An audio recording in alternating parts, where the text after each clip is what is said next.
صلاح عبد السلام وشقيقه إبراهيم يرقصان في ملهى ليلي مرموق في بروكسل، بينما مغني الراب الفرنسي لاكريم على خشبة المسرح. التاريخ هو 8 فبراير 2015. بعد ذلك ب8 أشهر يفجر إبراهيم نفسه في مقهى في باريس، ويصبح صلاح أخطر المطلوبين في أوروبا. صور 2 من أصدقائهما مقطع فيديو في الملهى، وتحدثا مع شبكة CNN بشرط عدم الكشف عن هويتهما. هما لا يستطيعان استيعاب ما حدث لأصدقائهما.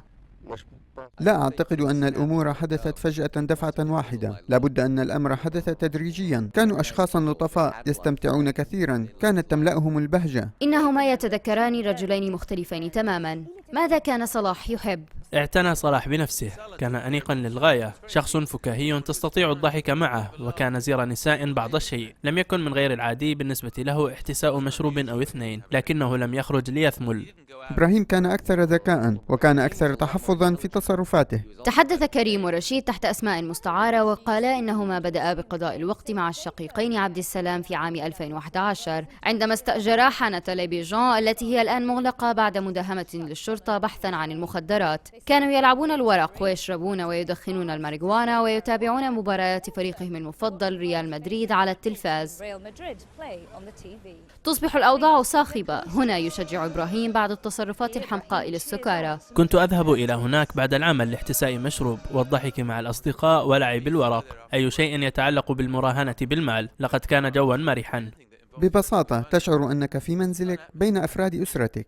وتشمل تلك الأسرة حمزة عطو وحامد العامري. ونرى هنا صور رشيد، إذ تم احتجازهم بعد قيادة صلاح السيارة عائدا من باريس في أعقاب الهجمات، ولا يزالون محتجزين. يقول الأصدقاء إنهما خدعا.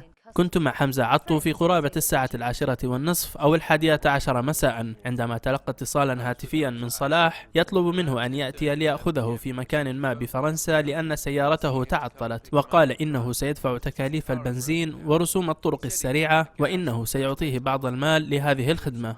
أحد منفذي هجمات باريس الانتحارية الآخرين هو شكيب عكروه الذي ذهب إلى المدرسة مع كريم. كان شخصا مبتهجا مضحكا جدا ومثقفا للغاية. فقدت الاتصال معه في 2012 وسمعت أنه كان في سوريا. وتغير الشقيقان صلاح وإبراهيم عبد السلام أيضا، ولم يمضي وقت طويل بعد تلك الحفلة عندما توقفا عن الشرب وأصبحا أكثر تدينا. كان يصليان أكثر في المسجد، ولكن ربما فقط أيام الجمعة، وغير ذلك كان يصليان في البيت.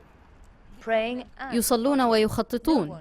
لا أحد حتى أقرب أصدقائهما يعرف لماذا تغير الشقيقان إلى هذه الدرجة وبهذه السرعة، وهذا هو الجزء الأكثر إثارة للرعب في هذه القصة. سألت رشيد كيف يمكن أن يحدث ذلك، ورد ببساطة بأنه لا يعلم.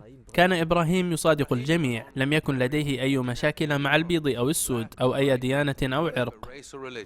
لم تكن لديه مشكلة حتى ما حدث هنا. Nina Dos Santos, CNN, Brussels.